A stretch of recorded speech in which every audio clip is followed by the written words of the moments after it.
Welcome back to the deep dive. You know, there's a specific narrative we were all sold from, I don't know, about the age of 12. It's in the movies we watch, the songs we listen to on repeat, even in the way we talk to our friends over drinks. Right. It's this idea that love is a feeling, it's a spark. It's finding that one person who, completes your sentences, makes your heart race, and then you just ride off into the sunset. The soulmate industrial complex, it's a very, very profitable industry. Exactly. Is the air we breathe. But today, we are doing a deep dive that, well, it effectively takes a sledgehammer to that entire concept. It really does. We're looking at a stack of sources, primarily these two very dense, very provocative texts. The moral architecture of universal love and the structural mechanics of moral care. Right. And I have to say, when I first opened these, I expected some, dry sociological theory, maybe some stats on divorce rates. Yeah. But this feels more like an intervention. It is an intervention. I think that's the perfect word. It's an intervention for a culture that, according to these authors, has committed a category error. A category error. Yeah. We're trying to build concrete structures like marriage, family, long-term stability out of steam. Steam being our feeling. Right. Exactly. The core argument here is that we're asking our emotions, which are volatile, chemical, and, they fluctuate wildly based on whether we've had lunch or not, Right. to do the heavy lifting of ethics, which need to be permanent. The sources argue that everything we think we know about romance isn't just wrong, it's actually the reason so many relationships just collapse. That is a huge claim. Yeah. So the mission for this deep dive is to unpack that. We're going to look at why these authors believe love shouldn't be the start of a relationship, but the end result of it. And a fair warning to you listening. Yeah. This is not romantic in the traditional sense. This is structural. It's engineering for the human heart. Oh. And like any good engineering project, we have to start by looking at the soil we're building on. Which brings us to the villain of the piece, the spark. The butterflies. The chemistry. Why do these texts hate the spark so much? I mean, who doesn't love that feeling? Hate is a strong word, but they definitely view it as a biological trick. The text, it refers to the spark as a dopamine trap. The dopamine trap. Okay. Basically, what we call falling in love is described here as a form of social programming. We've been conditioned to believe that this high-intensity novelty is the same thing as intimacy. But it feels like intimacy. It feels like you've known them forever. That's the magic of it. That's the trick of it. The source argues that when you meet someone and feel that rush, you aren't seeing them. You are seeing a projection. A projection. It's ego reinforcement. You're seeing a movie screen where you project your own needs, your own desires, your own fantasies. You aren't connecting with a reality. You're connecting with a hallucination that makes you feel good. So falling in love is essentially narcissism. That's a tough pill to swallow. In the early stages, according to this argument, yes, it's strictly sensation-based, a chemical collision. And the problem isn't that it feels good. Feeling good is fine. The problem is that we make lifelong decisions based on it. The text calls this building on sand. You're signing a permanent contract based on a temporary drug high. Pretty much, yeah. I want to pause on a phrase I highlighted because it actually gave me chills.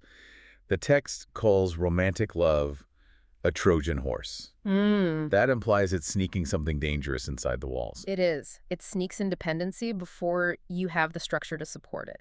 I mean, think about it. The spark bypasses your logic centers. Right. It bypasses your critical thinking. You commit to someone, you move in, you merge finances, maybe even have a child before you've actually assessed if this person is a functional partner. Because you're high on the dopamine. You aren't checking the foundation because you're too busy looking at the fireworks. Precisely. And the text warns that this can be weaponized. This is the dark side of romance. If we believe that the spark is the ultimate truth, then people who are good at performing that spark, the charmers, the intense or manipulative people, they have a backdoor key to our lives. They can use love as emotional leverage. That explains so many toxic relationships. You ignore the red flags because the feeling is so strong. You think, well, the highs are so high, the lows must just be part of the passion. But the source says, no, that's not passion, that's instability. And we lack a rigorous definition of what a relationship actually is to counter that. We just treat them like feeling management systems. Yeah. Do I feel good today? Yes. Good relationship? No. Bad relationship. But these texts propose a completely different definition. Okay, let's get into that because this is the part that I think will be hardest for people to swallow. It certainly stopped me in my tracks. Yeah. The source explicitly states, Marriage is not love. Correct. And they don't mean that in a cynical way. They Right. mean it structurally. If I said that to my partner over dinner, I'd probably be sleeping on the couch. So let's clarify. If marriage isn't love, what on earth is it? The source defines marriage as a social contract between people who work well together. It uses words like capability, cooperation, and functional alignment. It sounds like a business merger. Functional alignment. Hmm. It's so unromantic. It sounds like we're discussing logistics for a shipping company. And the authors would say, good, be unromantic because business mergers are taken seriously. You check the books, you assess the assets, you look for liabilities. Right. You ask, can this partner deliver on their promises? When we marry for love, we usually skip the due diligence. We buy a used car because it's a pretty color without checking if the engine runs. Or if the brakes work. Or if the brakes work. Exactly. Okay, so let's talk about that engine. If we aren't looking for chemistry, what is compatibility in this framework? Because I think most people think compatibility means we both like hiking, we both like 80s music. And we both hate cilantro. Yeah. That's shared interest. That is, according to the text, irrelevant to the structure. You can have great shared interest with someone who ruins your life. True. The text defines compatibility as functional dialogue. It's about cognitive mechanics. Cognitive mechanics. Unpack that for us. It means, how do you resolve conflict? When things go wrong, do you turn against each other, or do you turn toward the problem together? Do you have cooperative cognition, meaning do you think through problems in a compatible way? So it's not about do we like the same movies. It's about do we share a definition of what clean means? Or do we share a definition of what money is for? Exactly. Those are the structural beams of the house. And you can measure these things. You can test them. You don't need butterflies to know if someone respects your boundaries or if they can balance a budget. So the argument is that you should pick a partner based on whether they are a capable human being, not whether they make you swoon. The swooning is a bonus. It's the paint on the walls. But the foundation has to be capability. The text argues that marriage should begin with realism. Two people looking at each other and saying, I am distinct from you, you are distinct from me, but we can build something together. It's a shift from I need you to complete me to I can work with you to build something. Exactly. And this brings us to the most radical shift in the document. Because if marriage is just a contract for capable people, then where does love fit in? Because the authors aren't saying love doesn't exist. They're just saying we're looking for it in the wrong place. This was the aha moment for me. The definition of love here is completely different from anything I've ever seen in pop culture. The source defines love as a moral response to incapacity. I love that definition. It's so precise. A moral response to incapacity. Let's break that down. Because normally we think we love someone because they are great. You know, they're strong or funny or beautiful or successful. That's admiration. That's desire. That is responding to value. If I love you because you're beautiful, I'm effectively consuming your beauty. It makes me feel good. It's transactional. Right. But the source asks, what happens when the value proposition hits zero? When you stop being beautiful or stop being funny Right. or lose your job. Right. True love, what the Greeks called agape or universal love, is what you give to someone who cannot give anything back. It is energy directed toward vulnerability. The text uses some heavy examples here to prove this point. Children, the sick, the dying. Think about an infant. A newborn baby is the ultimate incapable human. They cannot pay rent. They cannot emotionally support you. They scream, they exhaust you. They offer zero reciprocity. A one-way street of sacrifice. It is a one-way street of sacrifice. And yet, that is the purest love we know. Why? Because they are helpless. Because the love is a response to their helplessness. It is sacrifice without return. We don't love them because they earned it. We love them because they need it. And that's the bridge to marriage, isn't it? Because eventually, we all become the baby again. Exactly. The text talks about aging partners. It talks about the storms of life, dementia, cancer, chronic illness. There will come a time in a long marriage where your partner can no longer be your business partner. The contract fails because they are no longer capable. And if your relationship was built only on chemistry or fun, that's when you leave. Because the fun is gone. But if your relationship contains this moral architecture, that is the exact moment when love activates. You don't stay with a partner who has lost their memory because it's fun. No. You don't stay because of chemistry. You stay because you have cultivated the moral capacity to care for the vulnerable. This is why the source argues that love isn't personal. And I struggled with this at first. We want to be loved for us, for our specific little quirks. But the text argues that real love is actually indifferent to identity. It sounds cold, but it's actually incredibly liberating.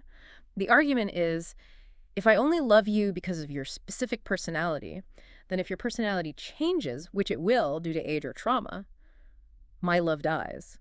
But if I love you because I have a moral orientation toward the human condition, then I can love you through anything. The text uses the example of loving a dying stranger. Yes. Okay. If you hold the hand of a dying stranger, you can feel an overwhelming sense of love and compassion for them. You don't know their favorite color. You don't know if they have a good sense of humor. You are connecting with their humanity, their fragility. That is the bedrock. That is the safety net. There's a really interesting section where the text brings in a historical, almost theological context. It talks about the teachings of Jesus, but in a way that flips the script on how we usually hear it in modern weddings. It's fascinating. The text points out that Jesus never really talked about romantic love or marriage as the ultimate goal. He preached love for the poor, the sick, the enemy. The people who can't pay you back. The people who cannot pay you back. The people outside the transactional economy. Right. Exactly. The source argues that if you love your friends who love you back, that's just a transaction. That's easy. Everyone does that. The deep dive here is that we have taken this sacred tool, this agape love designed for the helpless, and we've tried to turn it into a consumer product for dating. We say, I want unconditional love, but what we mean is, I want you to make me feel good all the time without me having to earn it. Precisely. Wow. Which brings us to the structural reversal. This is the actionable advice part of the deep dive. The text says we have the timeline backward. We put love at the beginning. And source says love belongs at the end. Love is the final contingency layer. Imagine your marriage as a house. You build the foundation with capability, shared values, work ethic, conflict resolution. You build the walls with cooperation. That's the structure. That's the part that keeps the rain out day to day. And love is the insurance policy. It's the safety net in the basement. It's the backup generator. You don't need unconditional love when you're trying to decide whose turn it is to do the dishes. You need fairness. You need logic. Negotiation skills. You need negotiation skills. But when the house catches fire, when the crisis hits, that's when you need the net. So practically speaking, you don't stay with a sick partner because you signed a contract. The contract is void if they can't perform their duties. You stay because you shift gears. You shift from contract to covenant. You shift from reciprocity. I do this for you. You do this for me to care. I do this for you because you cannot do it for yourself. And the kicker is, and I love this, Yeah. You don't do it for them, you do it for you. This is the most empowering part. The text says, you don't stay because they are your soulmate. You stay because you are capable of love. It shifts the locus of control. If I am waiting for you to be worthy of my love, I am a victim of your behavior. Right. If I am capable of loving you regardless of your state, I am the master of my own ethics. That's a massive shift. It means you stop looking for the right person and start trying to be the right person. It calls it practice. The text argues that the early years of marriage, raising kids, dealing with stress, navigating career losses are basically a training ground. You practice loving the helpless child so that 40 years later, you know how to love the helpless partner. That's really an argument against entitlement. The text is pretty harsh on people who demand unconditional love on a first date. It calls it demanding sacrifice without earning it. If you are a functional adult, you don't need someone to wipe your nose or carry you. You need a partner who respects you. Yeah. Asking for unconditional love when you're perfectly healthy is actually kind of infantile. It's asking to be treated like a child when you should be acting like a peer. So if I'm a listener right now, maybe I'm single, maybe I'm married, how do I actually apply this? Because it's a lot of philosophy. It feels big. If you're dating, it suggests a radical change in your filter. Stop prioritizing the dopamine hit. Stop trusting the spark. I'm not saying ignore it if it's there. It's fun, but don't trust it. Right. Instead, look for functional alignment. Can this person keep a promise? Can they apologize? Do they have a work ethic? Are they useful in a crisis? Useful. That word scares people. We don't want to be used. But being useful to one another is the highest form of respect. It means I value your contribution to my life. If I'm not useful to you and you're not useful to me, what are we even doing? We're just two people watching Netflix in the same room. We're roommates with benefits. Usefulness implies a shared mission. And for the married people. Yeah. For the people who are already in the house. It's a relief. Honestly, it's permission to stop exhausting yourself trying to maintain a Hollywood romance for 50 years. You don't have to feel in love every day. That's not the job. The job is to maintain the structure of cooperation. I like that idea that just existing together in peace is actually a victory. It is. And knowing that the love, the deep sacrificial love, is sitting there ready for the crisis allows you to relax. You don't have to wear the life jacket while you're watching TV. You just need to know where it is. That's a great image. You don't need the life jacket in the living room. But you do need to know that your partner has one and that they know how to put it on you. That is the security, not does he make me laugh today, but will he catch me if I fall tomorrow? So to wrap this up, the sources are asking us for an epistemic shift, a change in how we know what we know. They want us to stop treating feelings as facts. I feel a spark, so this must be destiny. No, I feel bored, so this must be over. No. Feelings are weather. The relationship is the house. The relationship is the house. You don't tear down the house just because it's raining. And you don't move into a cardboard box just because it's sunny. Exactly. It moves love from the realm of magic, which is fun but dangerous, Yeah. to the realm of ethics, which is hard but sustainable. Magic is for the movies, ethics is for life. The final thought from the source really stuck with me. It's about that choice. We think we choose a partner because we love them. But the text flips it. We choose them because we are prepared to cooperate with them, and we make a vow that we will love them when they eventually break. The real act of love is not falling. It is staying when reciprocity ends. That's the takeaway. Staying when you get nothing back. That is the only love that actually counts in the end, because that's the only love that isn't a transaction. It's a heavy concept, but I think for anyone tired of the dating roller coaster, it's actually surprisingly hopeful. It puts the power back in your hands. You aren't waiting for a fairy tale. You're building a fortress. A fortress that can weather the storm. That's a much better goal than a fairy tale. Listeners, I encourage you to look at your own relationships through this lens. Are you building on a spark, or are you building for capability? And ask yourself the hard question. Are you prepared to love when the transaction stops? That's the deep dive for today. Thanks for listening. Nice. See you next time.